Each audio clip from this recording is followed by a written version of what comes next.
UFC Vegas 109. I have a pick and a prediction for every single fight on the card. How we doing, everybody? My name is Young Pasty, the whitest to do it.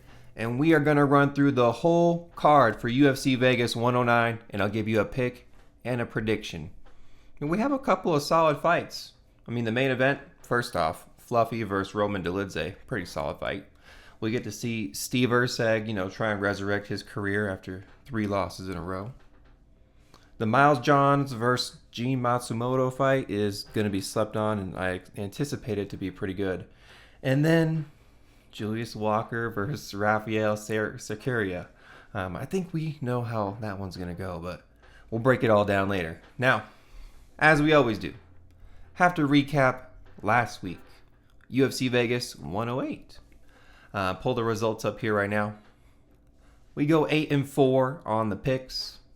Not too bad if you ask me. I was a little dog heavy, I'm not going to lie. But the 2 underdogs that did hit, we were on their side. Now, Ketlin Souza, just an underwhelming performance. She was a little small, compared to Pierre Rodriguez.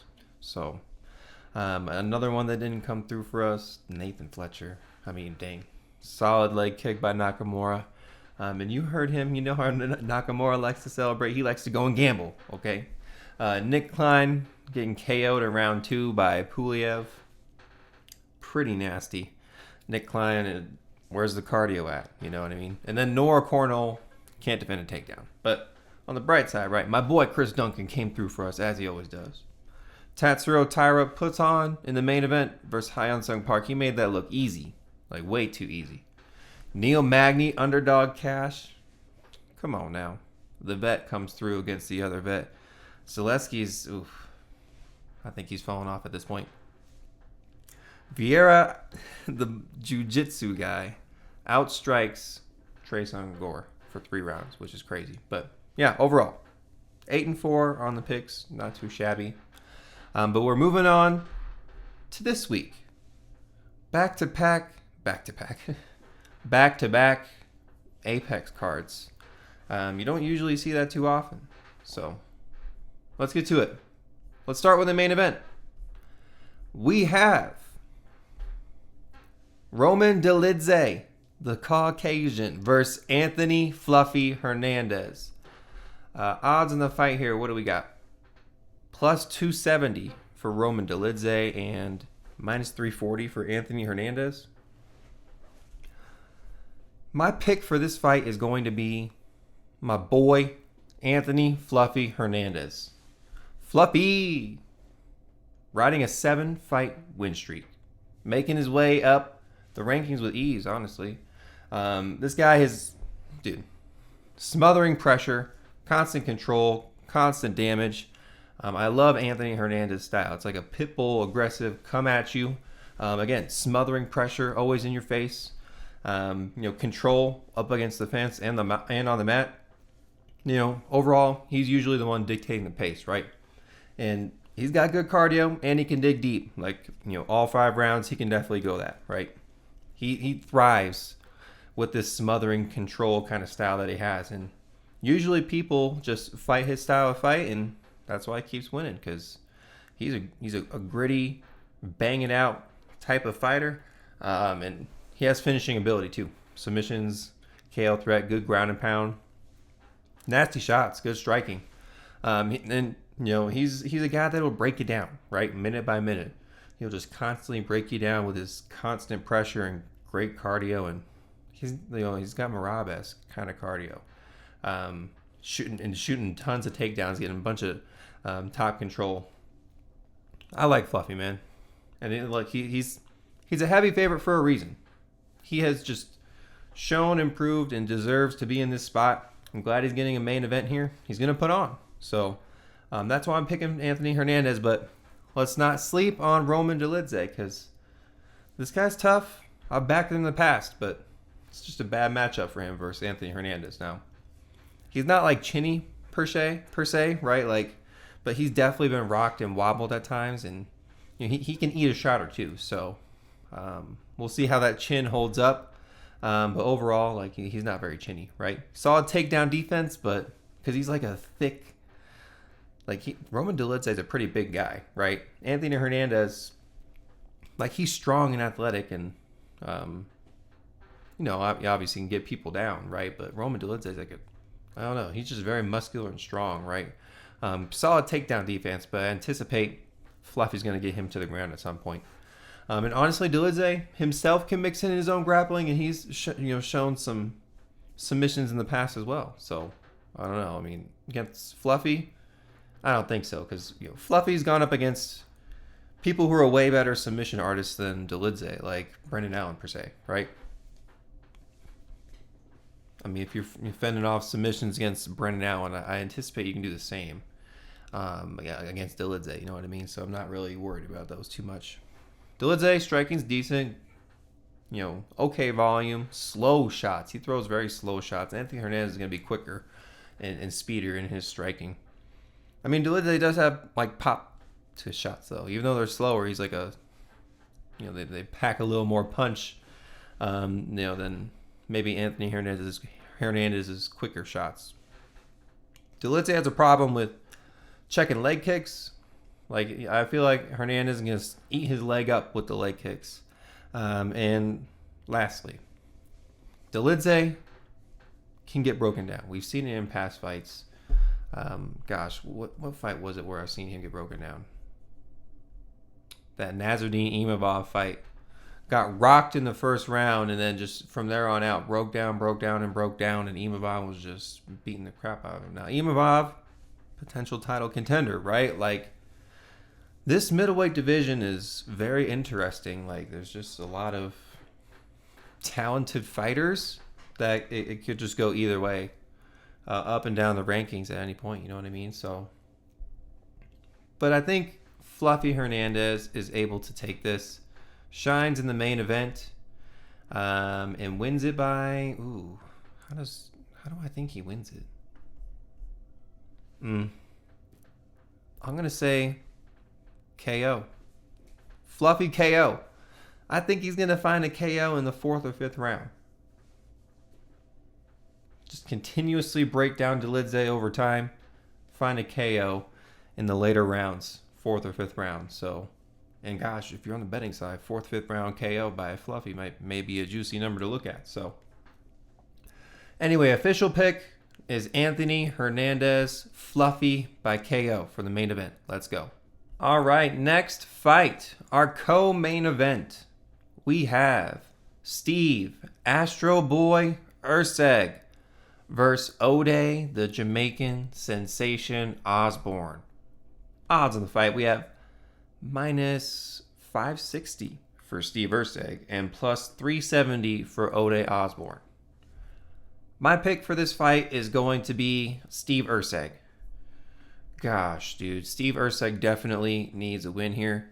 Now, the fight history for him, for this particular fight, this is his 3rd opponent coming up now, from all the wild stuff going on. So Alex Perez, he was supposed to fight, he pulls out because of an injury. He was supposed to fight Hyun Sung Park, but Hyun Sung Park got promoted to the main event versus Tatsuro Taira. And honestly, I don't blame Steve Erceg for not taking that fight. You know what I mean? Because, dude, Steve Erceg needs a win here. Coming off 3 straight losses. Now, they are up against the best in the division, right? Brandon Moreno, Kai Kara France, Alexander Pantoja. So, they're losses to the best in the division, right? But 3 losses in a row in the UFC is not a good look, right? He got the title shot. He's kind of, moving his way down the rankings. He really needs a win here. He's getting an Ode Osbourne, who, it's a short notice fight for him. An inconsistent kind of guy, known to be kind of little chinny, gassing in later rounds. Has a good first round, but after that, you know what I mean? You know what I mean? But Erceg, good striker. Actually has jiu-jitsu and good grappling and wrestling too, if needed, but doesn't really use it too much. He's really just known as a really good striker. He has good power in the hands, nice little feeler jab that he has, which sets up other strikings, and has good combos, and his boxing is nice too. Love the counters that he has. Ode Osbourne gets a little wild, you know what I mean? could counter him with a heavy one. I think he's gotten a couple of KOs that way too. Nice straight shots as well. I love his straight shots. So now everyone may be on the KO for Steve Erceg, and I get you, and that is very possible. But the submission is very live too, because Ode Osbourne is easily taken down, right? And Steve Erceg has submissions in the past and submission ability. Could be in club and sub kind of thing. But what if he just has this game plan to go in there and just start grappling? You know what I mean? Or, strike for a few minutes, go in for the takedown, get that. It could happen. So Steve Erceg by submission, maybe something to look at for you bettors out there. But I think Steve Erceg is much more talented, has a lot of power in the hands, may even have the wrestling and grappling advantage over Ode Osbourne. But Ode, even though I'm kind of pooping on Ode Osbourne, he is coming off a win, right? I mean, can't blame the guy coming off a win. He's subject to it too, right? He lost 3 times in a row. Now, his loss streak is much, looks a lot worse on paper than Erceg's. Like Asu Ambayev, Jafel Filo, Ronaldo Rodriguez. Doesn't look too good on paper, right? Versus Steve Erceg's. But, he got a win and resurrected his career. Steve Erceg needs the same thing. And I think Steve Erceg is going to come in here with more will and more intent and really want this fight. But anyway, yeah, Ode Osbourne, flashy finisher. I mean, he has KOs and subs. Like, Steve Erceg's been wobbled and struck at times. So, an under maybe. Just for you bettors out there, maybe something to look at too. But Ode Osbourne striking is pretty decent. His distance management actually isn't too bad. Like, if he beats Steve Erceg, wow. I don't know if they're going to keep Steve Erceg around. Like, he may just be fighting UFC debut guy kind of guys, you know what I mean? Ode's not as bad as everyone makes him out to be, or everyone thinks. I mean, he's coming off a win, as you saw. So, but it's, this is versus Luis Garul. And, Steve Erceg is coming off a 5-rounder in Brandon Moreno. So, the level of competition these guys are facing, I think Steve Erceg coming down, this is a nice fight for him. So, give me Steve Erceg, and I got him by decision. So, that is my official call for the co-main event. All right. The next supposed fight, I'm not particularly sure if this is the correct order, but this is what Tapology says. Anyway. Next fight, we have Iasmin Lucindo versus Angela Overkill Hill. Current odds in the fight, we have minus 205 for Iasmin Lucindo and plus 170 for Angela Hill. My pick for this fight is going to be Iasmin Lucindo. Now, first off, what scares me here is this is a very similar fight that Angela Hill just had. Angela Hill just faced a Ketlin Souza, a young lesbian Brazilian with neck tattoos. She ended up winning the fight. Now, Iasmin's a little bit younger than that, but she's also 23 years old, Brazilian, neck tattoos. Not entirely sure about lesbian or not. But anyway, I think she's going to win this fight because she's more athletic, she's stronger, she's quicker. She is short, right? But she's tough. She has some, decent pressure. I think Angela Hill may win that battle every now and then. But what concerns me is, this is also a similar fight that Iasmin just had, getting a vet lesson taught from Amanda Lemos. And she got taken down, beat up on the ground. Yes, she won the 3rd round, right? It's like a fire was lit upon her in the 3rd round. And I backed Amanda Lemos in that last fight, by the way, because I just didn't think Iasmin was ready for that level of competition there yet. So, but Angela Hill is a vet in this game too. She's experienced. She's seen it all. She's kind of like the female Neil Magny of this division, right? Cardio to go 3 rounds, tall, long, has a reach advantage, pretty decent striking and grappling. Like, she's overall pretty good, right? Small cage will help her too. Cut off some of Iasmin's movement, but I think Iasmin's more physical and strong compared to Angela Hill. I think she's going to have better luck fending off the takedowns. I think that she may be able to hold Angela Hill up on the fence pretty easy. And Iasmin hits hard, dude. Like, she has a nice one, too. She has nice hooks, nice overhand. I think on the, she has this bouncy kind of movement. And she's definitely going to be, quicker and speedier. I think when it comes to the striking, they're going to have a kickboxing match. Like, Angela Hill ain't going to have that. She's going to need to clinch up, get to the fence, try and get takedowns. But I think Lucindo can get back up or flip position if she's getting taken down. She's going to, the submission threat by Angela Hill, I'm not too worried about. I just think the youthfulness, I think Lucindo, like, she got humbled in her last fight, right? She got taught a vet lesson from Amanda Lemos. Now they're giving her another vet in Angela Hill. Like, did she learn from that lesson? I would hope, and I think so. So, I got Iasmin Lucindo. We'll take her by decision. The 17-year age difference is wild. But it wouldn't be crazy for Angela Hill to pull off a win or split decision win. Shoot, split decision win for both of these fighters here. It's probably going to be bad odds because the odds makers know. You know what I mean? So, yeah, Iasmin Lucindo by a decision. That is my official pick for this fight. All right, next fight we have Andre Touchy Fili versus Christian C. Rodriguez.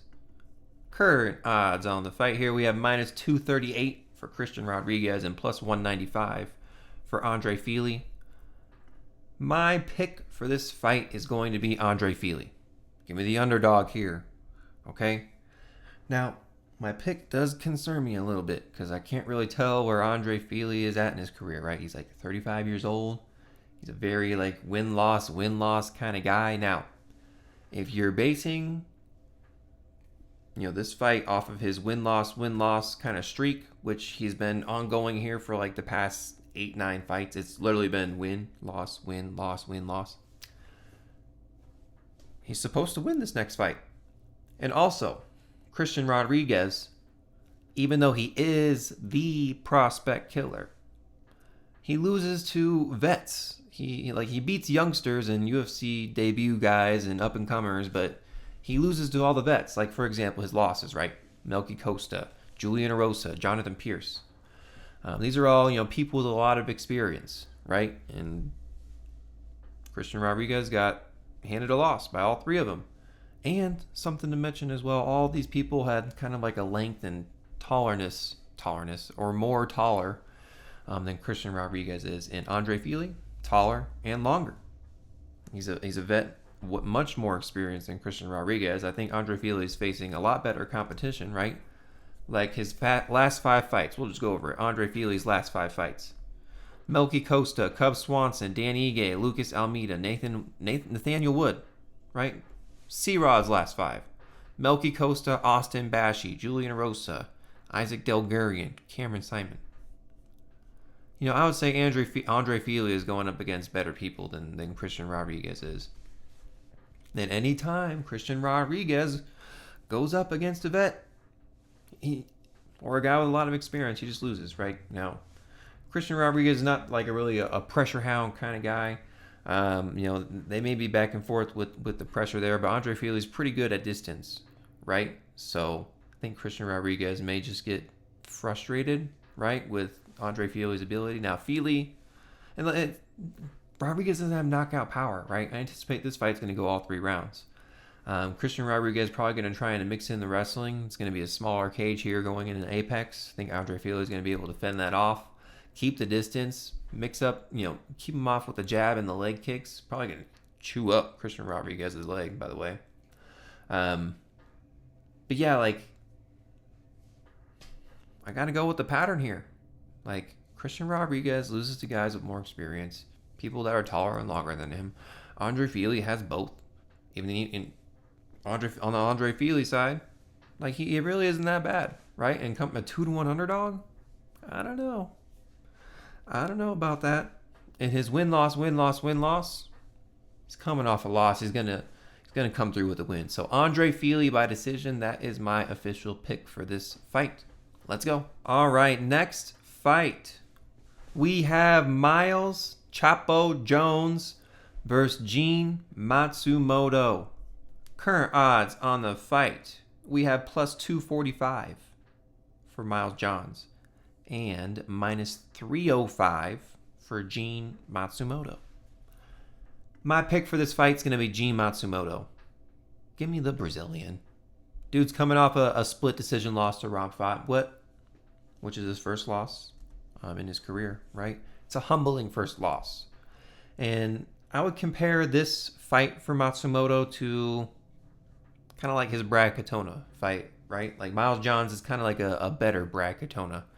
Now, in my opinion, Gene Matsumoto's definitely the better grappler. His submissions are live for sure. Has a nasty gilly that he can pull off, and a bunch of submissions on the mat as well. Good forward pressure, good cardio. We've seen him face adversity in fights and fight back from it. Like, his striking and his kickboxing, they're pretty nice. Now, they weren't up to the level of a Rob Font, which, again, you got to taught a vet lesson, humbling first loss. Everyone needs a kind of lesson in their career, but coming off the first loss in the career, he's going to come back better than ever, right? Nice right hands I like. Good counters I like from Matsumoto, and I love his elbows that he throws in. He's got some nice elbows. So he's younger, Brazilian, tough, not a quitter. He just shows a lot of promise for me. So I like Gene Matsumoto in this fight. But Miles Johns, good fighter. Miles Johns is a good fighter, right? But that last fight that he had with Felipe Lima, it just really kind of turned me off. I didn't like that fight there, but I think this will be a competitive fight. I think it's going to be a fun fight. Miles Johns going to have his moments, but I think Matsumoto's just going to outclass him, right? Like Miles Johns does have decent striking and boxing, does work the body good, but he has a lot of lunging shots and whiffs, and it's going to have a tough time kind of finding the mark on Matsumoto. So Miles Johns has good wrestling and grappling abilities, but he doesn't show it off or use it too much. He's just kind of holding people on the fence and not really getting takedowns from it. From what I've seen, right? Here, he's just outmatched in the grappling aspect, right? It would probably be better for him to keep this fight standing, or if he can push Gene Matsumoto back on the fence. But Matsumoto's not going to be having that. He's not going to be held against the fence and just sit there and hold there, right? He's not going to sit there on the ground and get taken down and held by Miles Johns. I don't see it. I like the volume from Miles Johns, but he has a lot of these lunging shots and whiffs. So I think Gene Matsumoto gets it done. I think Miles Johns may have his moments. Miles Johns may win a round, but ultimately I'm seeing a 30-27, probably from two judges, maybe one judge gives Miles Johns the 29-28. But I got Gene Matsumoto by decision. I think he gets it done on the scorecards. Miles Johns is tough, and Gene Matsumoto really isn't known for his knockout abilities. I don't think he's going to sub up Miles Johns either on the ground, even though I think he has that grappling advantage. Matsumoto by decision. That is my official pick for this fight. Let's go. All right, next fight. This is the first fight on the main card, supposedly. We have Eryk, ya boy, Anders versus Christian Leroy Duncan, CLD. Odds in the fight are pretty wide here. Plus 400 for Eryk Anders and minus 535 for CLD. My pick for this fight is going to be Christian Leroy Duncan. He should win this fight. He is supposed to win this fight. If CLD does not win this fight, he's just losing to himself. He has the talent to win this fight handedly. 8 years younger, good striker, has good distance management. Now, I haven't really seen the finishing ability per se from CLD here in the UFC, but we know he has pretty decent cardio to go all 3 rounds.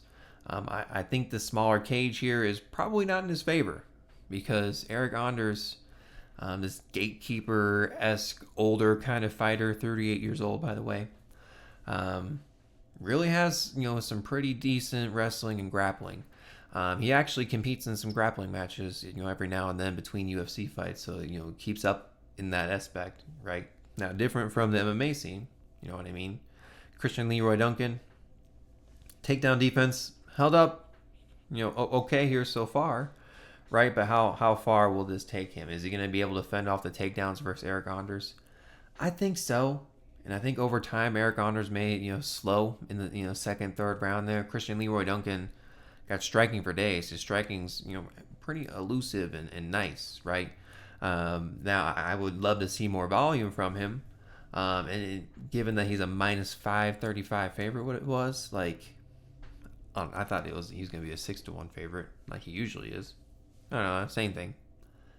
Like, I don't know, it just concerns me being that big of a favorite here in every single fight, and your fights are, like, not all that impressive. Like, okay, you beat Andre Pulev, who, on his UFC debut, and you didn't really put on. Like, yeah, you outstruck him for 3 rounds, but you didn't get the finish, and you could have got the finish because he was so timid. Now we saw it different for Pulev in, this last fight here, but nevertheless. CLD does do some good work on the fence if it does get held up on there. If he's the one pushing his opponent on the fence, he's pretty good in the clinch. Gets some good damage in the body and mixes in the elbows too. So I like his work on the fence. But Eryk Anders is pretty good on the fence too. Like, semi kind of active fighter. But I will say this: Eryk Anders' wins and losses are not aging the best. Now, compared to CLD, too, CLD is not really fighting the best fighters either. Losing to an Armin Petrosian and Gregory Rodriguez. But Eryk Anders, Chris Weidman, Jamie Pickett, lost to Marc-Andre Barriault, lost to Jun Young Park, beat a Kyle Dauskas, who's, you know what I mean, at that point in his career. Bro, I got CLD. I'm going to say by decision, because Eryk Anders, he's pretty tough. I would say, again, where is he at in his career? I don't think he's so much chinny, and he's like a bigger, wider, stocky guy. Like, his striking is actually pretty okay, but it's outmatched for CLD, for sure. But Christian Leroy Duncan by decision. That is my official pick for this fight. Let's go. All right, next fight. This is our featured prelim for UFC Vegas 109. Also, if you guys have made it this far, please click that subscribe button. We are on the road to 300 subscribers. I'm so close. I'm less than 10 away. So if you guys could, please click that subscribe button. Would really appreciate it. But yeah, let's get to the fight here. Julius Walker, the Juice Box. Okay, one of my favorite nicknames, and a cool, solid guy, by the way, also. Julius Walker versus Raffael Cerqueira. Odds on the fight here are very wide. Minus 625 for Julius Walker and plus 455 for Raffael Cerqueira. I mean, you heard me hyping up my boy before. My pick for the fight's going to be Julius Juice Box Walker.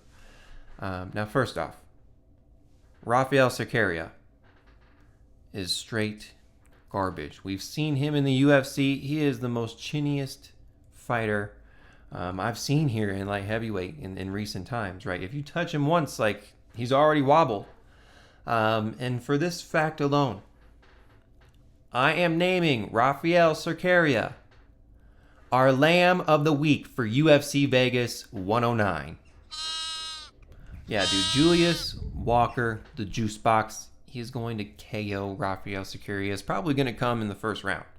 Honestly, I'm surprised Cerqueira is still in the UFC coming off of those knockouts, right? Like, he's just like the chinniest fighter that I've seen at light heavyweight. And Juice Box had a solid fight in his UFC debut versus Menifield. Like, he comes up short. It was a split decision, but it showed that he's meant to fight in the UFC, and now he's stepping down in competition versus Cerqueira. They're giving him a layup here, man. Walker's striking is pretty decent, right? Got these long arms and heavy shots. Nice 1-2, nice straight, nice knees too. Pretty decent kicks, high kicks as well. I could see him getting a knee on Cerqueira to the liver or something, and then getting an elbow in. Ooh, yep, I already see it. Knee to the stomach, mixes the elbow, and then drops him. But yeah, he definitely has the striking advantage over Cerqueira. Cerqueira made his way on the come up fighting bums, right? So, and Walker can mix in the grappling and the wrestling too. And if he takes Cerqueira down, which he may well could, ground and pound's nasty, and he can finish him on the mat too. Also has submission threats. Don't sleep. Walker has all of those capabilities, right? But yeah, I mean, if he can't beat Cerqueira, I'd be surprised. I named Cerqueira Lamb of the Week for a reason. Always put on the back foot, getting KO'd by everybody. Does not really have any good moments that I've seen in the UFC. And I cannot back a guy like that at all. So give me Julius, Juice Box Walker. Give me first round KO. That is my official pick for this fight. And I'm sorry, Cerqueira, for naming you Lamb of the Week, but it is what it is. Let's go. All right, next fight. We got a bantamweight matchup. We got Elijah Swift Smith versus Toshiomi, the silent finisher Kazama. Current odds on this fight: minus 650 for Elijah Smith and plus 470 for Toshiomi.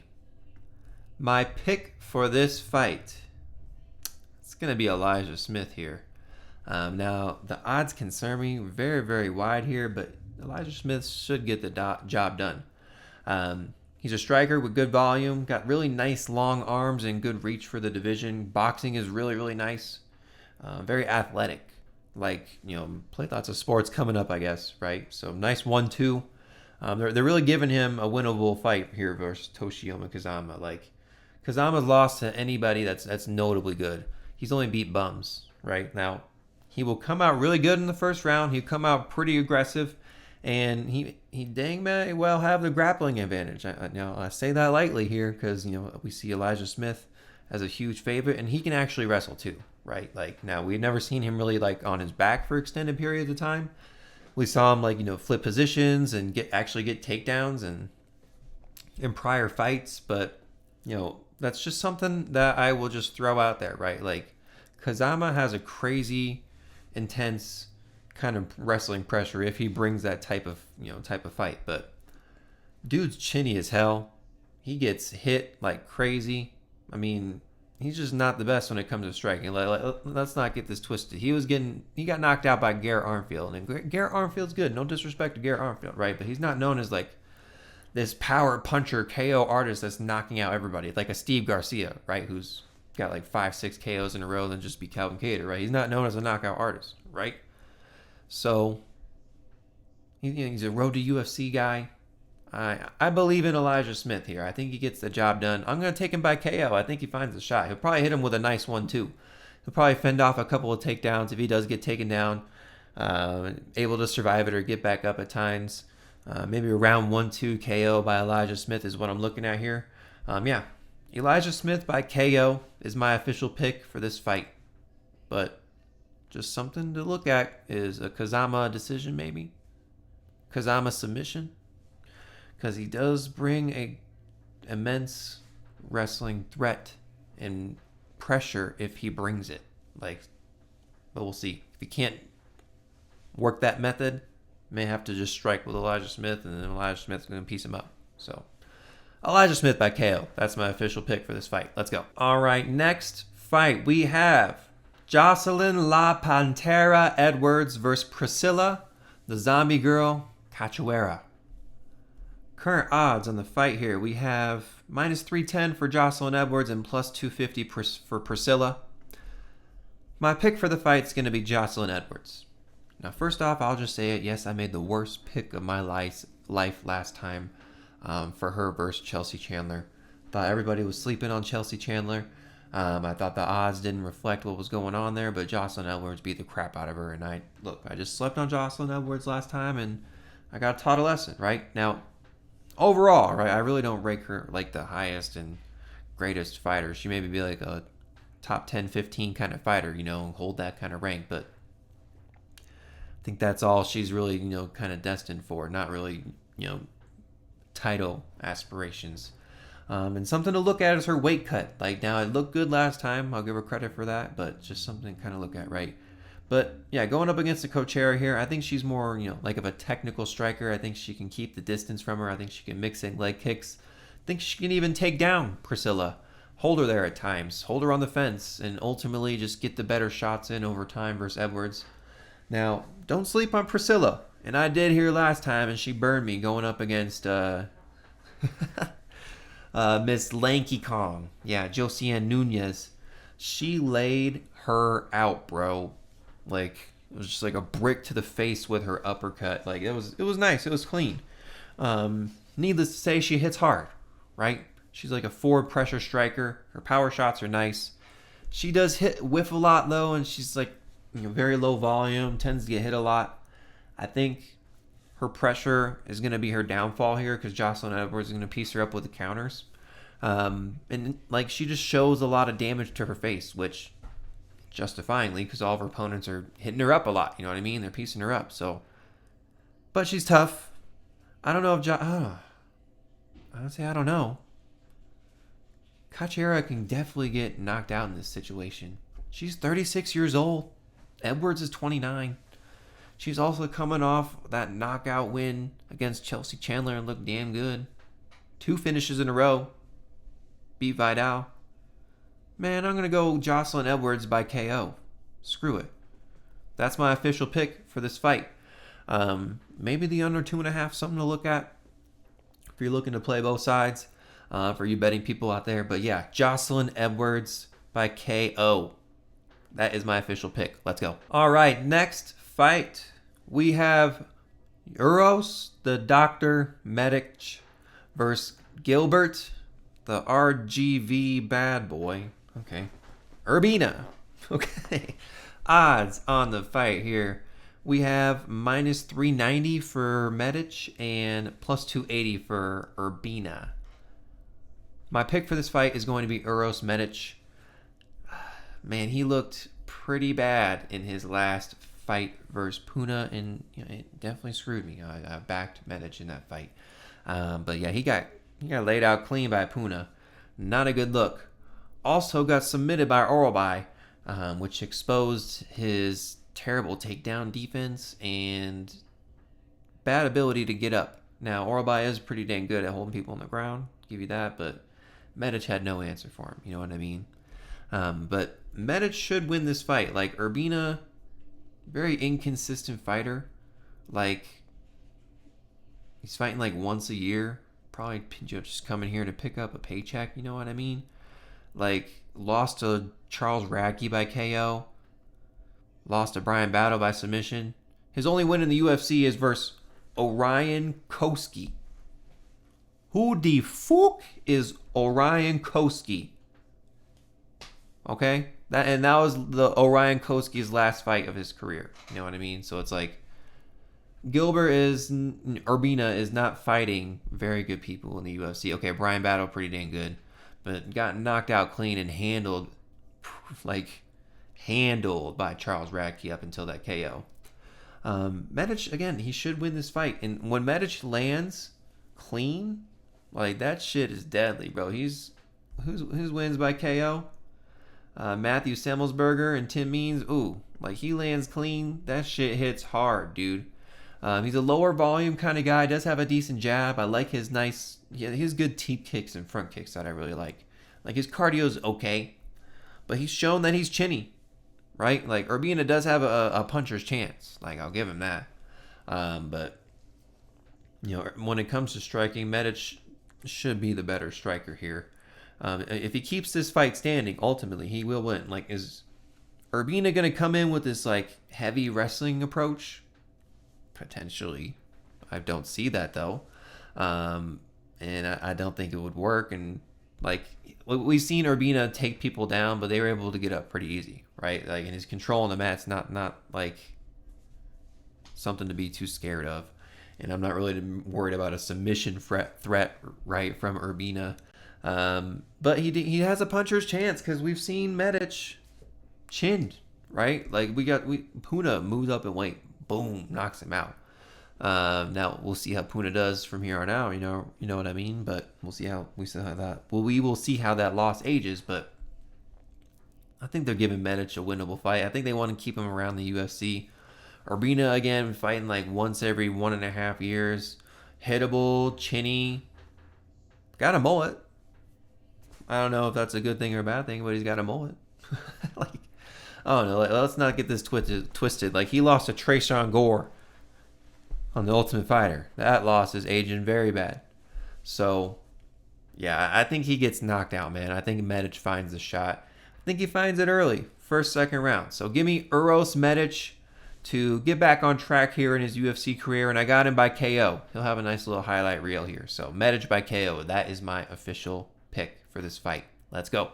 All right, next fight. The last fight we're breaking down and the first fight of the evening to kick us off. We have Gabriella Fernandes versus Julija Stolkarenko. Probably said that wrong.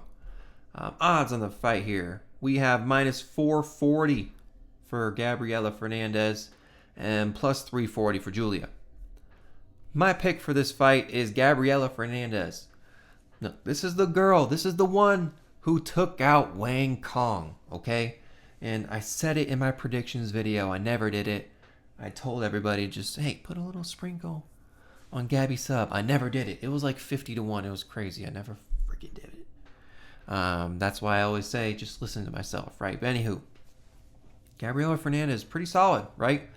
Again, coming off a win against Wang Kong, has a win over Carly Judice. That's also aging pretty nice. Like, she's has a better record and better momentum here in the UFC. Like, Julia's record, dude. What is she? It's pretty bad right now. 11-8? Dude, she's nearing a .500 record, right? And yeah, like, I thought she was old. She's only 32 years old. Gabriella Fernandes, 31. But, like, Julia is fading hard, man. Like, she got KO'd by Luana Carolina.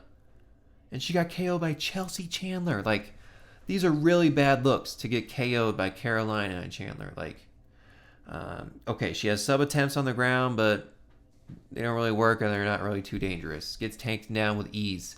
Gets outstruck on the feet. She's hittable. She's not really the quickest. Fernandes is definitely going to have the striking advantage. She's going to be quicker. She's a little younger. She's going to be fresher throughout the fight. She's quicker and stronger. Nice 1-2 that I like from Fernandes and straight shots. And, like, she actually has some pretty good power in her shots. Like, Julia may hit her and may land clean, but it's not going to have the impact that Fernandes brings. Julia has good work on the fence. I'll give her that.